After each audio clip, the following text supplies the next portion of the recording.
Good afternoon, Girl Scout Network. I'm Tracy Candido, Director of Alum Engagement at Girl Scouts of the USA, and I'm so excited to present to you our Campfire Chat, Navigating Team Dynamics During Quarantine, featuring panelists Mollie Duffy, author of No Hard Feelings, The Secret Power of Embracing Emotions at Work, and Jessie Punia, co-owner of August, in conversation with Minda Harts, founder and CEO of the Memo. We're looking forward to getting started with this event shortly. Remember, if you like this event, you can register for other upcoming events at girlscouts.org/campfire chats, all of which are hosted virtually and broadcast live. Now let's get started. I'm thrilled to introduce Minda Harts, founder and CEO of The Memo, a career development platform for women of color. She is also the best-selling author of The Memo, What Women of Color Need to Know to Secure a Seat at the Table. Minda will be in conversation with us about how to work alongside your team remotely, handling stress and emotions, including your managers, and how to find your footing in a difficult and uncertain time. I'll be sharing your questions with Minda, so don't be afraid to type them in the question box. Don't forget to tag social posts with #CampfireChats and @GirlScouts. We can't wait to hear how you are putting your panelists' techniques into play in your own lives. At the end of our broadcast, you'll have the opportunity to support Girl Scouts with Cookie Care, and you can find the link to the program in the chat log. Thank you so much again for joining us, everyone. Minda, the mic is all yours. Thank you, Tracy. So excited to be here with all of you. You could be anywhere on the internet right now, and you're here with us. And so I'd like to welcome our other panelists on screen with me, and we will talk about the things that you came to hear today. So I am honored to join Jessie and Mollie, and I'm going to have them introduce themselves because they know themselves better than I do. So Mollie, would you start off and tell everybody a little bit about you? Hi, everyone. Happy to be here. I am an organizational designer and development expert. I co-authored the book No Hard Feelings, The Secret Power of Embracing Emotions at Work, which is all about how we need to listen to our emotions more, as we all are doing right now. And I worked at IDEO, which is an a design firm, as an organizational designer for 5 years. And now I work at Rally, and I'm an organizational development director there. So happy to be here. Awesome. Thank you, Mollie. And Jessie, would you tell us a little more about yourself? Yeah. Hi, everyone. Thanks for having me. My name's Jessie. I work at August, and we help organizations kind of become more agile, more human-centered, more open, transparent, all that fun stuff. And I've been working in the space of kind of organizational design, organizational change for over 10 years now, simply because I love like how unpredictable humans can be. I thoroughly enjoy that. And fun fact for this group is I've been I was a Girl Scout since I was 6, but I currently I'm a co-leader of a troop here in Brooklyn. And the ages are 13 to 19 years old. And sometimes they give me more trouble than my clients, but I love them dearly. And they're just, we meet on Fridays, and they're the best way to end my week. Awesome. So you can see already why these two are on the virtual stage with me having this conversation. And I must say, Jessie, that one of my life's regrets was never becoming a Girl Scout. So maybe it's not too late for me. Okay. So listen, I've been working from home since 2014, and I wish that I would have had some of the resources that we're going to talk about today. So doing a little bit of level setting, we know that teamwork can be hard in general, but right now it can be incredibly challenging when people are feeling burned out and stressed, whether they're working virtually or in a corporate environment, or essential workers on the front line putting their lives at risk every day, and we hold space for those people. Jessie, your organization, August, is a consulting company designed for a world where constant change, complexity, and uncertainty are the new normal. That certainly sounds like life right now. In general, do you think that the new normal, in general, what do you think the new normal is for people working on teams right now? Let's get into that. Yeah, I mean, I think on the broadest level, everyone is currently kind of working through crisis, and they're working through crisis for a sustained period of time. And that's requiring and asking individuals to kind of blend their work and home lives in ways they haven't had to do before. And that's requiring kind of teammates, colleagues, to bring more empathy into the workplace, to understand those challenges that people are facing, understanding how they can maybe help out, how they can fill a gap, or how you need to now rely and trust on your colleagues in a way that you haven't had to before. At the team level, we're seeing folks having to reconsider and redesign their communications norms, their working agreements, reconsider how they collaborate and be creative remotely, and kind of having to be really intentional about how they do that. Give me, I'm getting a bit of an echo. And they're also, technology is playing a huge role in this moment that we find ourselves in. So understanding the tech literacy of your fellow colleagues. You might be fine switching from platform to platform to platform, but are your colleagues? So how can you design a workflow that meets everyone where they are? So essentially people are having to like redesign and edit, their workplace that, might have been around, and they might have been working in this way for years. They're having to redesign that under enormous amounts of pressure while working through this crisis. So it's pretty tough out there. Yeah, thank you for giving us that context, because the reality is the workplace looks different for many of us, right? You never know, a child might come and hop on my lap at any second. So it's really important that we understand that and give our colleagues that space and grace and have patience as managers. And I want to switch a little bit here and say, Mollie, in your book, No Hard Feelings, The Secret of Embracing Emotions at Work, is a guide to unrepressing your emotions at work, which is something that I'm sure we all need right now. Finding constructive channels for challenging those feelings, demystifying digital interactions and coworker communication styles, as Jessie had mentioned, ultimately allowing readers to be the same person in work and in life. Emotions are running at about a 10 right now. That's high, both job and at home during this new COVID-19 remote working situation.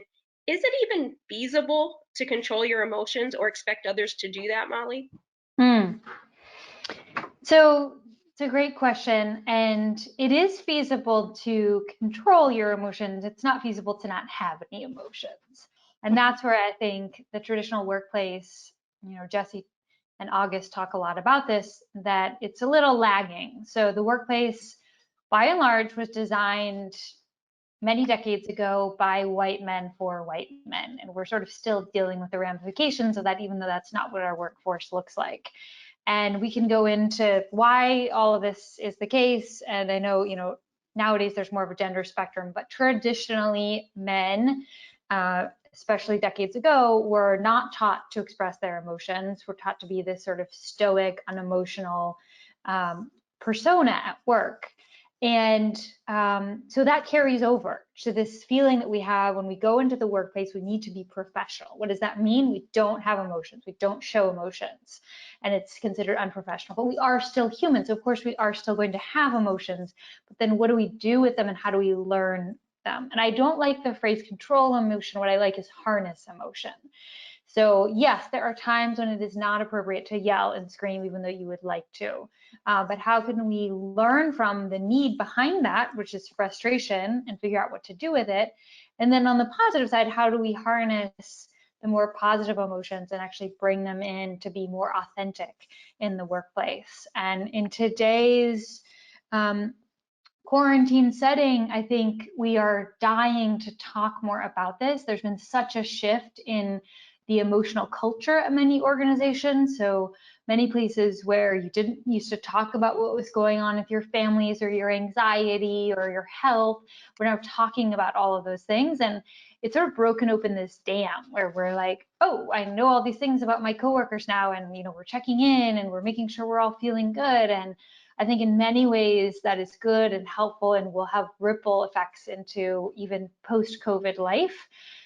But at the same time, we're all struggling with the right language for how to do this. And we can talk more about that, but thinking about expressing your emotions in a really granular way can be helpful, and then creating the time for them so that you can sort of clear them, but they don't linger over the entire workday so that you become unproductive. Yeah, that's a really great point. And I will kind of want to stay here for just a second, Molly. I know some people are probably wondering, okay, that sounds great, but what does that look like in practice, right? So using your language, what are some tactics to harness our emotions at work right now when they are feeling kind of, we're a little overwhelmed at times? Sure, yeah. So the first thing we all have to do is get clear on what our emotions are. And so that involves pausing. So giving you an example from my life, working with teams, I'm somebody who's really motivated by deadlines, and I want to make sure that we get work done like well ahead of deadline. And if I feel like that's not happening, I'm going to get anxious about that. But I'm not always like, I don't immediately know, oh, I'm feeling something and here's why. And for many of us, it's like taking the time of, okay, I'm getting anxious. What am I anxious about? Like, what is the need behind my emotion here? So getting clear about that, and then expressing it to others in a way that is helpful for them as context, but is not blaming them or putting weight on them. So you might say, hey team, I'm having a really tough day today. My kids are yelling this morning, or whatever's going on.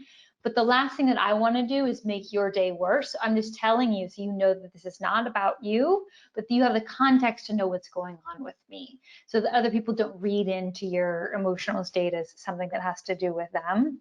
And then the third thing I think is what we call selective vulnerability.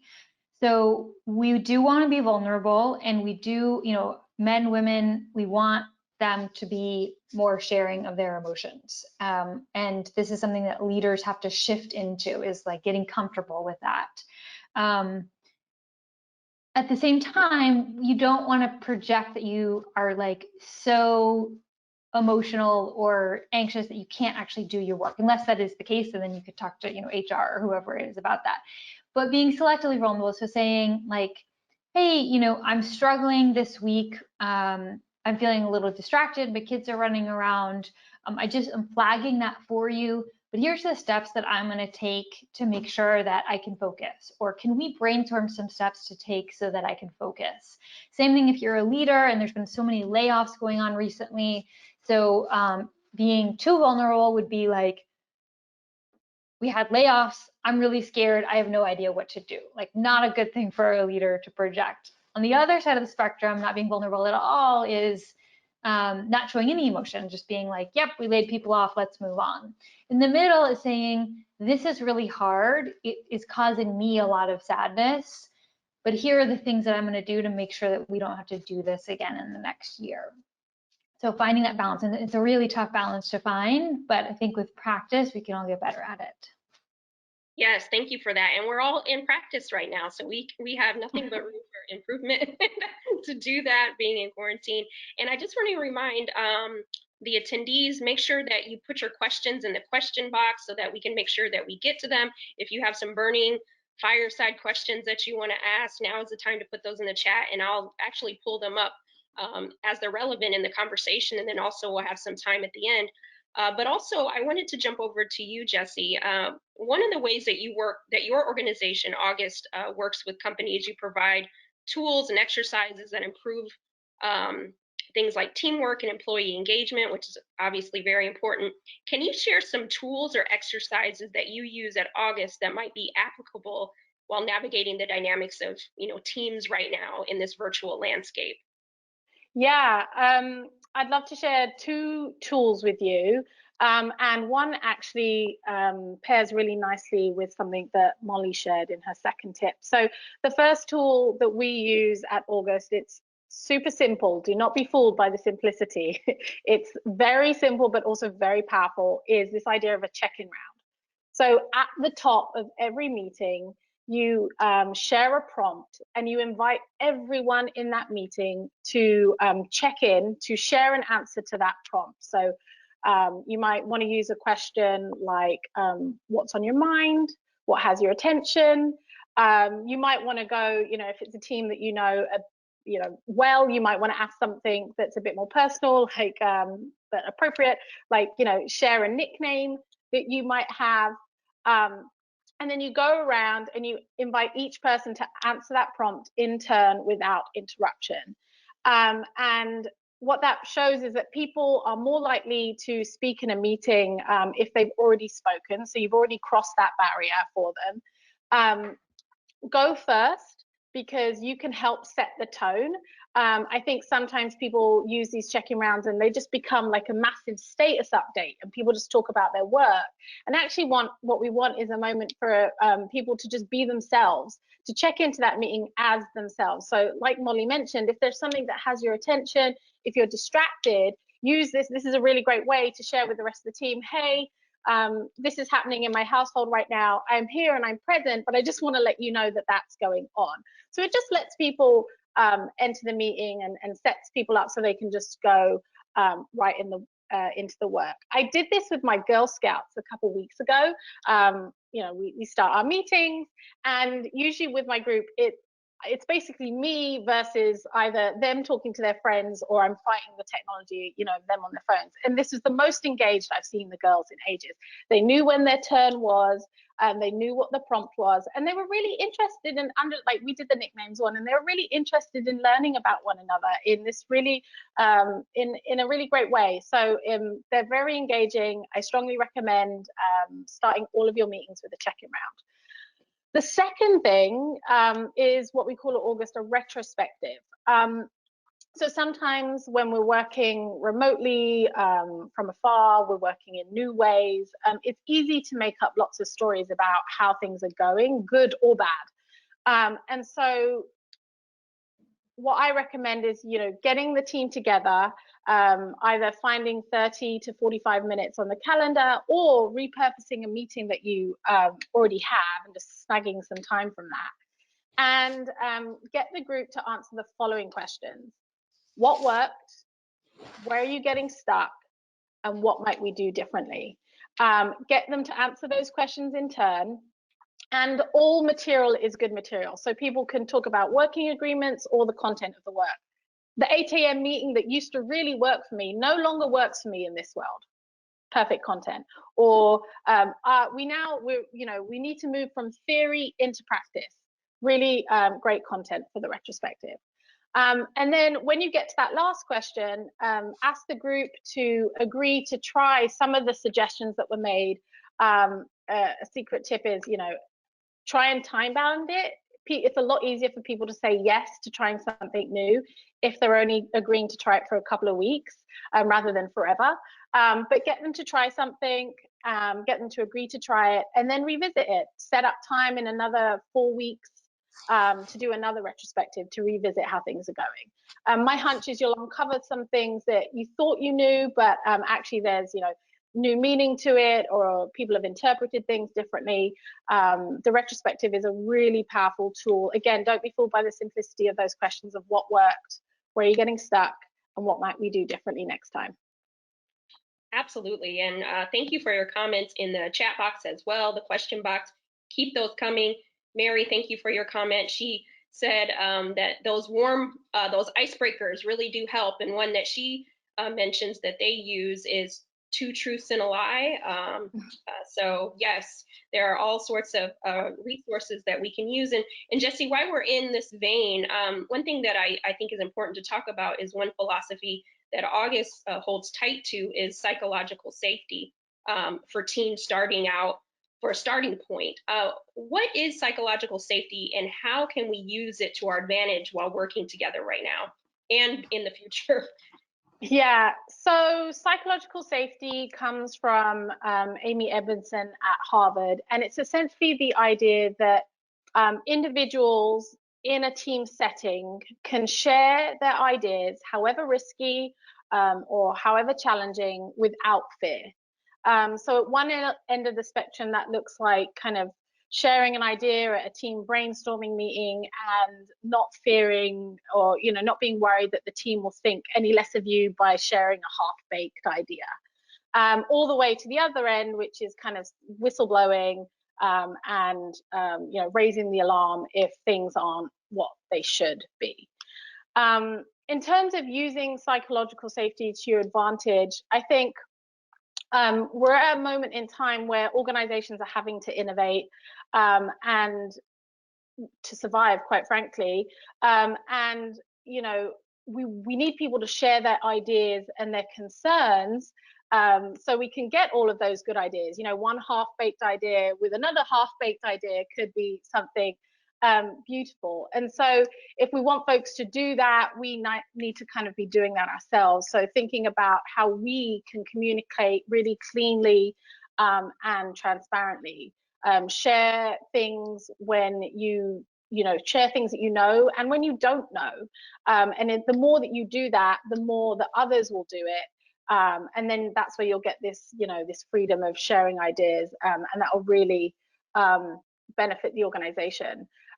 We talked a little bit about people being afraid, and I think you know, most people during the pandemic at some point have probably felt some kind of pang of fear, and we don't want it to be debilitating. So you know, we can't just click our fingers and make it go away, but we can make it discussable. So kind of, again, being compassionate and genuine and vulnerable where appropriate. Again, sharing when you do and don't have the answer, and really listening to people can help foster psychological safety.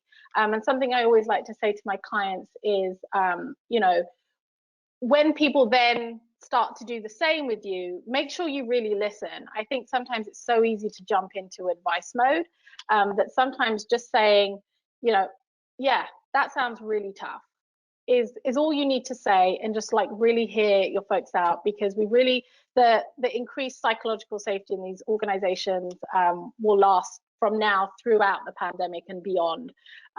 So it's really worth investing some of your time and energy and being really intentional so that we can kind of get ideas from all over the organization. Wow, that's really rich. Thank you for sharing that. I often say, you know, we have to lead with empathy and listen with curiosity, because it's important that we keep an open mind, especially now. And, you know, often people say the future of work, but we are in the future of work. So it's really important that we have those tools in our toolkit.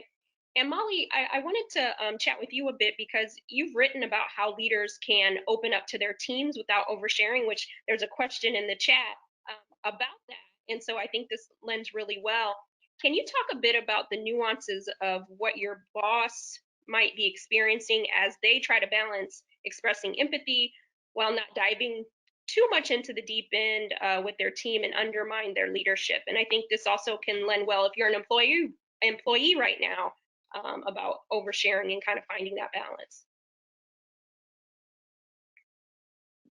Oh, I think you're on mute. Thank you. There's some drilling going on outside my house, so I muted myself. Two things I'll mention. The first is being aware of your own tendencies. So we have a spectrum of being an over emoter and an under emoter, and we have an assessment on our website that you can take, but I think it's probably, most people probably have a sense of how they fall. If you're an under emoter, you most likely don't share everything that comes into your mind. People may have a hard time reading you. If you're an over emoter, people will know how you're feeling because you're going to express it, and they will come to you, you know, when they want to get really excited about something. There's you know, pros and cons of both. One isn't better than the other, but I think being aware of your tendencies during this moment can be really helpful.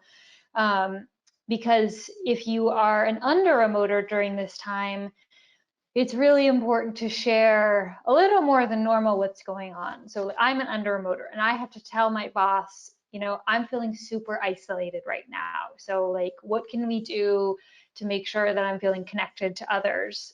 Because he wouldn't be able to pick that up in just normal conversations with me. On the other hand, if you're an over emoter, you may be like, I'm so anxious. And you may be mentioning that in every conversation to the point where like it's not super actionable anymore for those around you, and maybe even like putting some of that emotional burden on others. So being aware of that. And then the other thing about sharing is to ask yourself, how would I feel if the other person shared this information with me?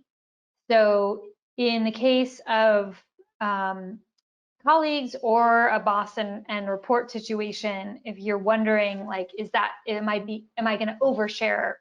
You could say, well, if that person shared that with me, how would I feel? And if you would feel, hey, I feel honored to know that you shared that with me, and that's actually building trust between us, and like that may be hard, but thank you for telling me, then I think it's okay to share. If you would feel like that's a little uncomfortable that that person shared that with me, then maybe it's not a good thing to share.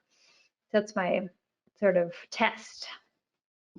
I love it. I love it. All actionable, which is really great. The other part of that, so we dealt with the oversharing, but what about the vulnerability?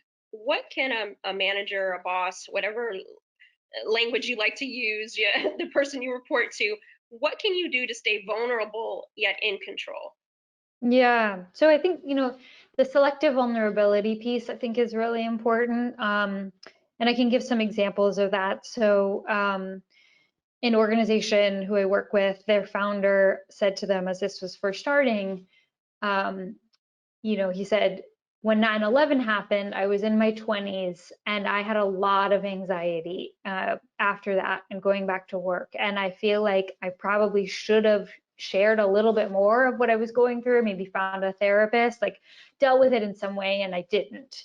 And he said, I share this with you now, saying, many of, especially people in their 20s now didn't live through or weren't really adults during 9/11, but just sort of, number one, sharing like, we've been through something not exactly like this, but we've been through these things before, and we're going to get through it together. And also, like, it's okay to feel anxiety, and saying, I wish that I had been a little more open, creating space for others to do that as well. I think that thinking about the medium is really important. So I think I've heard of founders and leaders calling folks one-on-one and just checking in with them, and in those more private conversations saying, like, yeah, I'm really struggling too, and that's a really appropriate way to share it. I think in sort of all hands meetings, I think you can speak to it, but probably not get into too much of the details, because what people are really looking for you at that moment is that, what is that path forward? I want reassurance that, like, you've got this under control, we're not going to have layoffs. And so, yeah, thinking about the medium and when that's appropriate. Awesome. We have some really great questions too that people are throwing our way. And so if you haven't got a chance to ask, this is the place to do it. Make sure that you put that in there.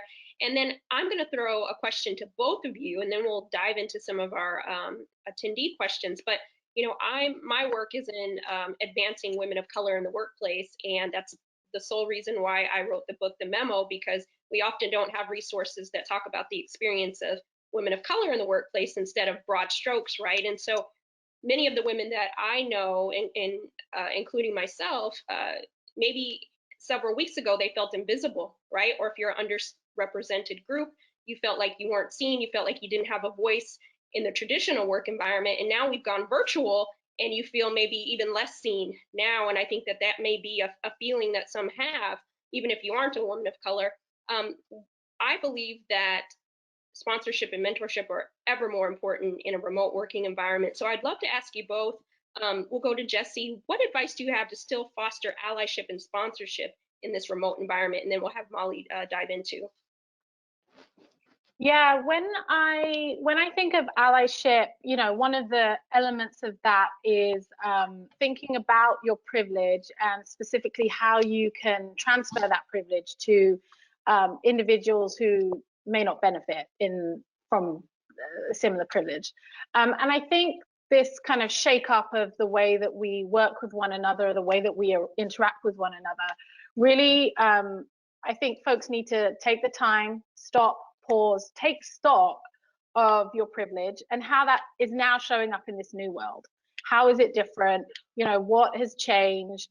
And thinking about how you can kind of transfer the benefits of your privilege to other folks on your teams and in your organization. And obviously remembering that this is about passing the mic and not speaking on behalf of folks, like at the core, but thinking about how you can, being really intentional about how you can transfer some of the benefits that you have to other folks. Absolutely. Yeah, I love that, Jessie. I think it's really important, of just being aware of that and acknowledging it, and then taking action on it. So yeah, I do think, I was just talking to a friend about this the other day, that like, it's like, oh, mentorship, feedback, like it's all these things that don't happen as much remotely. I mean, unless, you know, I think if the organization already was fully remote, then there's practices to do that. But I think the majority of us feel more comfortable having a one-on-one mentor conversation or feedback conversation with somebody in person. And like, just think it's so much harder. But I think we can't put pause on it. And so I think if you are in a position within your organization to be a mentor, or to continue a mentorship program, to make sure that you're not saying, oh yeah, we're going to do that when we come back in the summer or the fall. Like, we just can't put pause on that. A couple of more tactical things. So there are ways to make sure that people are getting sort of one-on-one conversations. So there's an app called Donut, which you can add to Slack, which automatically pairs people up to make sure that they're getting to talk to other folks and not feeling like so invisible or isolated. So recommend that. I also think that within meetings, this can be really problematic. So it's like, even in a big conference room, it's easy for people to get talked over or to not feel comfortable sharing what they have to say. And this relates back to psychological safety that Jessie was talking about. But in a remote context, it's like, oh my God, you could be on mute the whole time and no one would really notice on some of these bigger meetings. So making it intentional in a meeting to have somebody monitoring who has spoken and who has not, so having a meeting monitor. And then if somebody hasn't spoken, either saying, hey, Jessie, we haven't heard from you. Do you have anything else to add? Or following up with that person one-on-one after the meeting to say, what else can we do to make it more comfortable for you to share? When people get cut off in meetings, to make sure that you advocate to come back to them. So it can be very awkward if you get interrupted to be like, hey, come back to me, I got interrupted. But you can easily do it for someone else and be like, hey, Jessie got interrupted, I want to make sure we go back to her. So really, it's just about being aware of those dynamics, what's being said, what's not being said in the room, and calling that out on behalf of others. I love it. Both great things. I hope that you're taking notes. I had to scribble down a donut because I wasn't aware of that. So yes. Thank you for that. I think it's time to go into our questions. We have some really great questions here, and I'll just toss them out. And either one of you, if you want to take it or you both want to chime in, we'll do that. So one here that we have from Nikki. I hope we don't mind me saying names for some of these. Trying to use discretion. How do you navigate working with a colleague who isn't aware that they are bringing nervous or anxious energy to work, seeking ways to set more healthy boundaries with colleagues and to be supportive?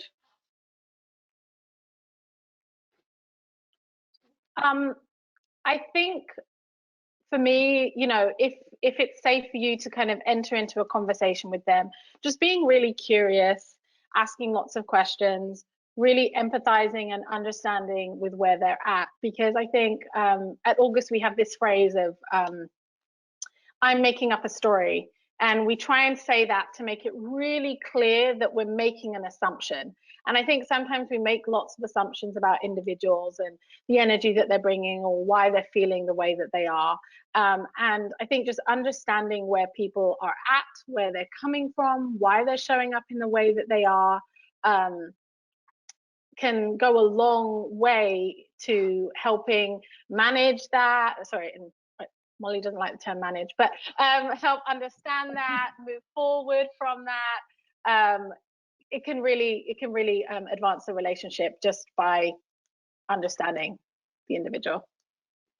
I love that. Yeah, and I'll build on that to say, I think having in your toolkit powerful questions, which is what I like to call sort of questions that help make sense of a conversation, that come in not with a point of view on the conversation, but as Jessie said, like getting curious.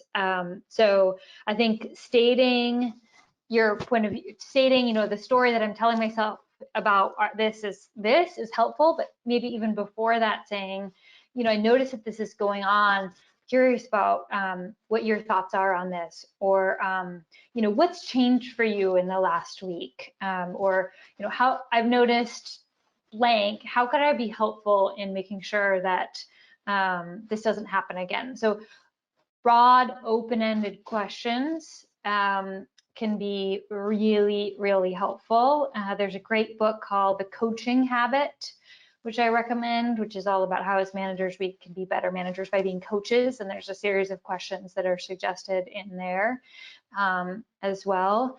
And I also think like keeping track for yourself when other people ask you good questions. So in the back of my notebook, sometimes I'll say, oh, like, I was really stressed, or I was unsure of how to handle this situation. And the way that person phrased it to me was actually really helpful. So I'm going to write that down for myself. Yeah, I have a little note on my computer where I keep I call it a questions log.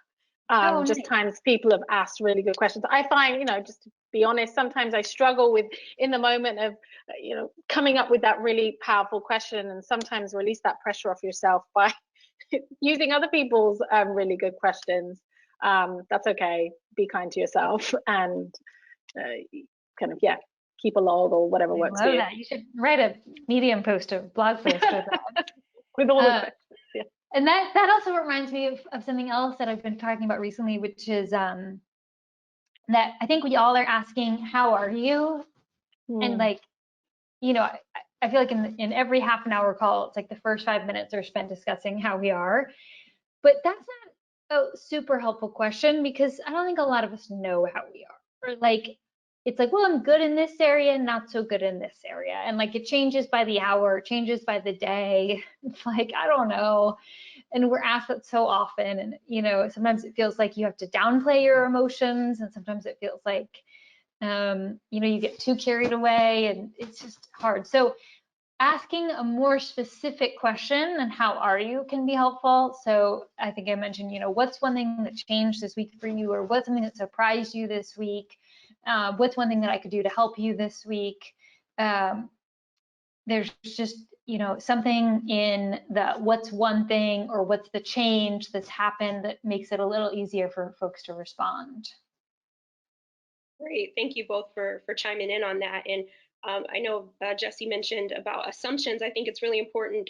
There's a book that I love called The 4 Agreements. I don't know if anybody's read it. And one of the agreements is don't make assumptions, right? And to Mollie's point, there's certain questions, and sometimes we have to sit back and think, what are they really asking, right? Is it that they really know this, or what are they really trying to get at the heart of? And so we can't assume. That's why we have to engage with each other. We have another great question here in the chat. Keep them coming. My team seems to think that we need to have a consensus for every decision, which makes moving forward quickly and innovating very difficult. I've been in those environments. I feel your pain. What should I do? That's a great question. Mollie, do you mind if I go first? I was going to say, I know you have stuff on this. Yeah, so something that I think my clients get tired of hearing me say is this phrase, is it safe to try? So what we're doing here is we're changing it from trying to get everyone to agree, 100% consensus before we move forward with an idea, to asking, is it safe to try? And if it's safe to try, then we'll try it. We'll gather some information, some data, and revisit it. And so the way I like to frame it is, the organization gets smarter and wiser, or the team, or, whatever the unit is, gets smarter and wiser by taking action and then kind of course correcting. So the phrase, again, is this safe to try as the threshold for moving forward, for taking action, rather than, do we all love it? Are we in 100% agreement? Because essentially what you're doing when you're looking for everyone to agree is you're looking for the perfect answer.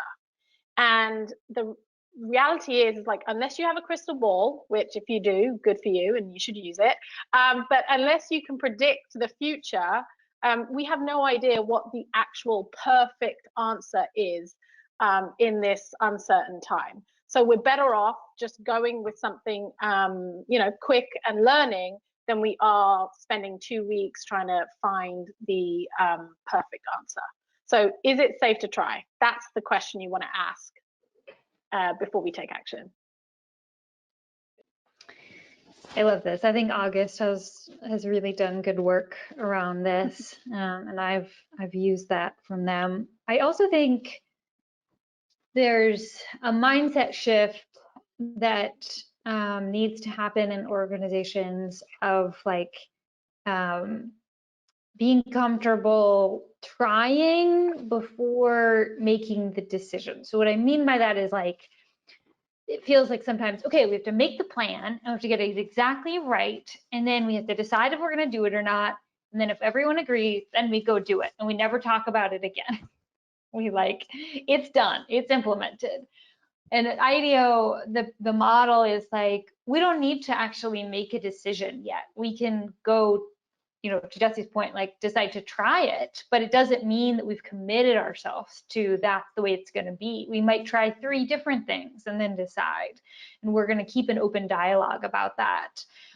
So it's this more iterative approach to trying out new things, to making decisions that allows for us all to learn together. Because I think sometimes when there's disagreement, it's like, well, we just don't have enough information yet. Like clearly, if people aren't agreeing, we're coming with our own assumptions. So let's try to validate some of those assumptions and not just pick one person's set of assumptions or the other, but like go out and test them in the organization and see what works. And this, it comes from a place of like product design, but it can be used even for things like meeting structures or processes, where it's like, all right, so we have 2 different ideas for how to run a meeting. Let's try one of them this week. Let's try one of them next week. And then we'll decide after we try both of them, which one's going to be the standard one going forward.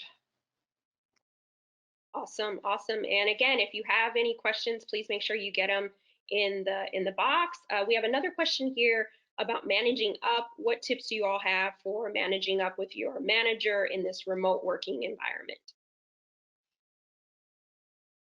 Sure, I can start. So what we're missing in the remote working environment is all of the in-between moments that we might have with our manager at work. So popping into their office, the time before and after meetings, just sort of the informal chats. And so, I have a 1-hour set meeting with my manager every week, but that's really all that I see him now, whereas I used to see him every day. So what that means is I have to be much more proactive about reaching out to him as needed throughout the week, but also using that meeting in the best way possible. So I already sort of did this before, but I do it even more now, which is like I make a list of all the questions and concerns that I have that come up, so I can make sure to ask him that.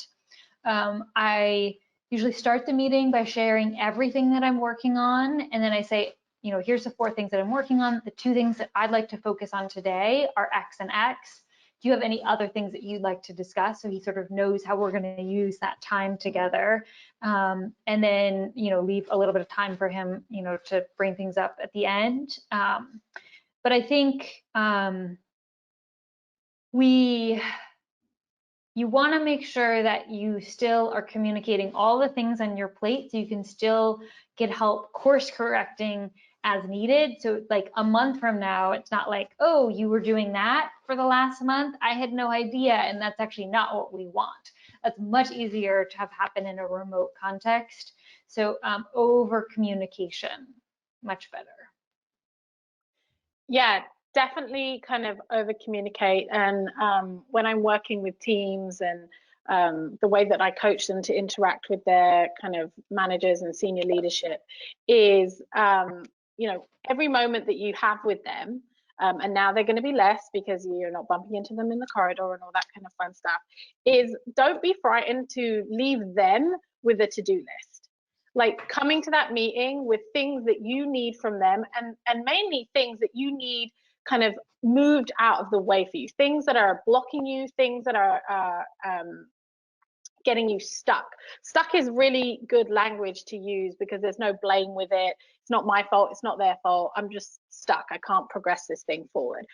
So definitely enter that meeting and feel totally okay with giving them a to-do list. You might not want to frame it like that, but you know, slipping that into the meeting. And to reiterate Mollie's point, I really like the structure of sharing what you're going to do, what you're doing, and what you've done. Like those three categories, just really crisp, clean, making sure that they know what's on your plate and what's blocking things from moving into that done column is really important for them to know. Yep, I love that, both of you. Thank you for sharing. You know, it reminds me that I know many of us, we have vision boards or goals for the year, and I don't think any of us had COVID-19 on our vision board, but it doesn't stop what your goals are for your career. So make sure that your self-advocacy doesn't stop in this remote working environment. Even more so, we have to lean into our courage and make sure that our, you know, the powers that be understand what we want, because we still, I've heard so many stories of people who've gotten promotions, new jobs, even in this new remote working environment. So don't think that things stop or have to fall short of your career in this environment. So lean into your self-advocacy. We have another great question here, and it says, I want to bring my full self to work, but I'm nervous about how it might impact my performance review. Would love to hear from either of you. Yeah, so I think reading between the lines on that the person feels like they won't be accepted for their full self at work. And that brings up this question of belonging. So one of the things we talk about in our book is that belonging, that our definition of belonging is diversity is, I'm now forgetting it, something like Diversity and inclusion is having a seat at the table. Diversity is having a seat at the table. Inclusion is having a voice, and belonging is having that voice be heard. I think there's lots of subtle cues we pick up on make us feel like we won't fit in or our voice won't be heard if we are different from others. And this is something that it's really hard to do as an individual. You know, there's lots of things where I say, like, you as an individual, you can do it even if you're not a team lead or a manager. And I think this is a really hard one. That being said, I do think that what is appropriate at work has been totally blown open during this time. Like, I mean, you know, kids in the background, pets in the background, wearing, you know, whatever you want to work. Like there's all these things that I think are coming out of the woodwork a little bit. And so I think now is a great time to maybe let a little bit more of your personality or yourself show through. And I think you might be surprised at the response to it. And sometimes what the barrier is that everyone is feeling the way that you are, and all it takes is for a couple people to start showing their wackier side for others to feel like it's okay for them to do so as well. And so if you can take that lens and saying, look, I'm not only doing this for myself, but I'm doing it for a colleague who, like, I know has a lot to share, but maybe doesn't feel comfortable or doesn't feel comfortable showing their full self, that can give you a sense of empowerment of like, I'm doing this for a greater cause, which might make it a little less scary to do. Yeah, I love that. Something as you were talking, Mollie, reminded me, like, I was reading today, like sometimes feeling alone can be worse than feeling afraid. So seeking out connection with others in a way that means that you can kind of maybe open up the aperture on who you are and, you know, widen the viewpoint with select individuals, so you don't have necessarily that sense of feeling alone, can definitely be some of the first steps into kind of maybe feeling more sense of belonging, accepted, etc., etc. Yeah, thank you both. Yeah, I think now is the time to bring pieces of yourself small acts of courage, this is important. So test it out. This is a great environment to do that. Practice makes perfect. I think we have time for one last question, if you all don't mind. I know we're having a lot of fun here. So since we only have about 3 minutes left, maybe 60-second responses from both of you, but I'm really excited to hear your thoughts on this.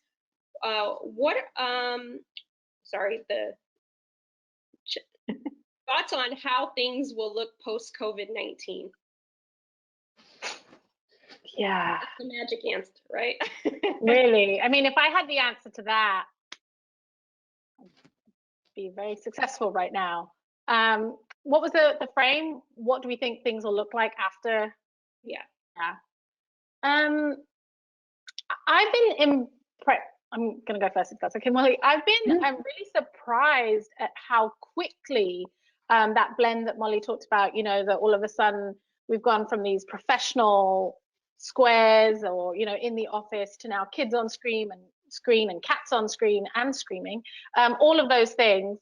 And so I think post-COVID, I think that is going to remain. I think there's going to be more of a blend between work life and our personal lives. And I think I was reading an article this morning about there are two groups of people.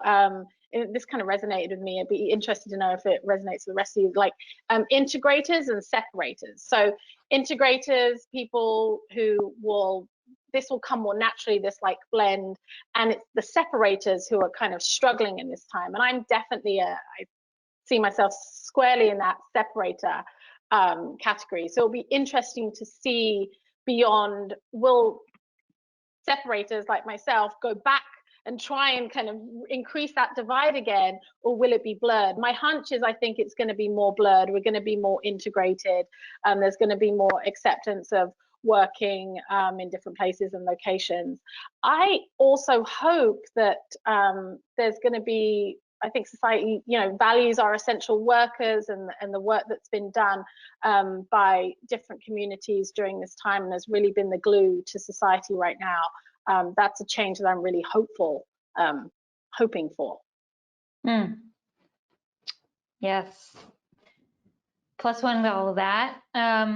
So I do think, I think we all keep waiting for like, what's this line in the sand when it's going to be over? And like, I just don't, I think like many things in life, like there's not going to be a clear over. And I think that's what makes it so hard, is it's just going to sort of slowly, so almost imperceptibly shift into a new reality. And I think that will look like some balance of working from home and working in the office with a lot of space. So alternating, if you have a desk mate or something like that, alternating who goes in.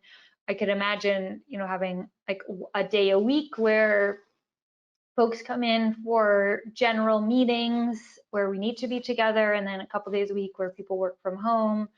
I think as soon as school goes back, we'll probably return to more normal working hours. I know lots of parents are doing like split shift, so I think we'll probably return to that, but I think there will be a lot more flexibility and remote work.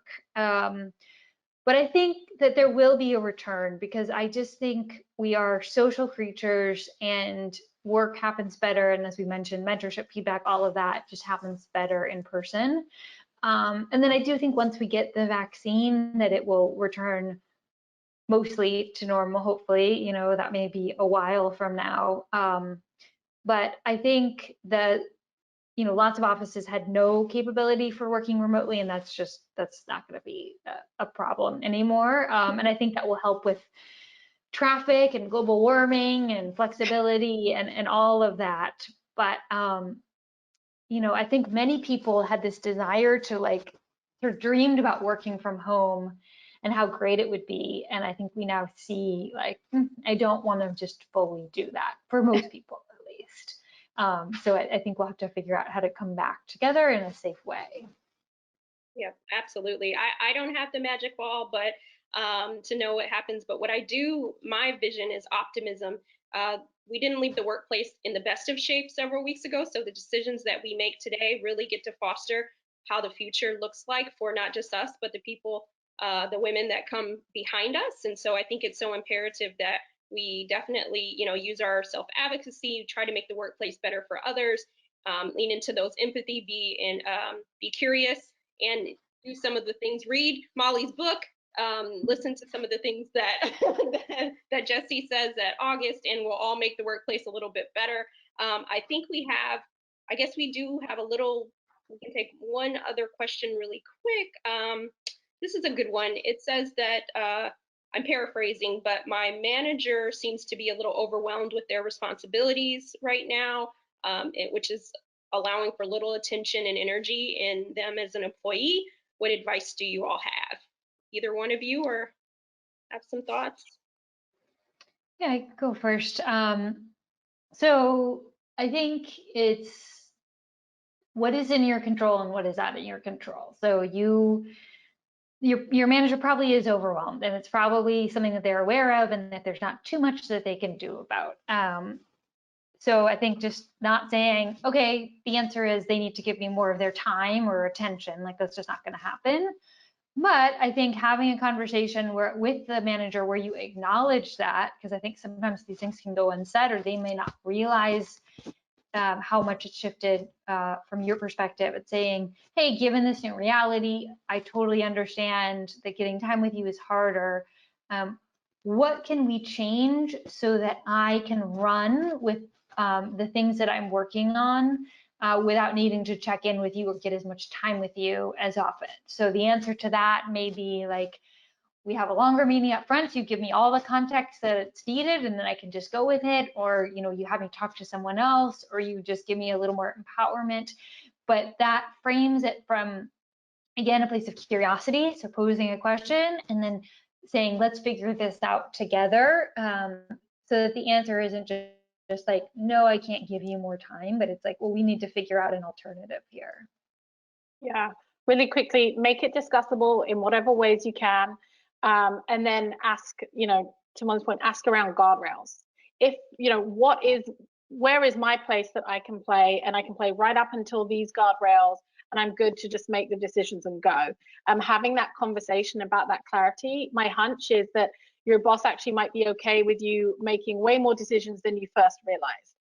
I see that happen a lot with my clients. Like, I don't understand why so-and-so is running X past me. And the individuals like, well, my boss wants to see everything about X. So just having that conversation, write it down. That's the other thing. Write those guardrails down, have it in a document that's editable, because as you keep working in this flow, you can edit that document, you can tweak it, but write it down so you're both on the same page around what those decision guardrails or boundaries are. Okay. Awesome. Thank you. That's the last question we have time for. Thank you, Minda. Thank you, Mollie and Jessie. Thank you, everyone, for inviting the Girl Scout Network into your homes. We'll be hosting a wide variety of campfire chats right here, so be sure to stay up to date with our offerings on girlscouts.org/campfire chats.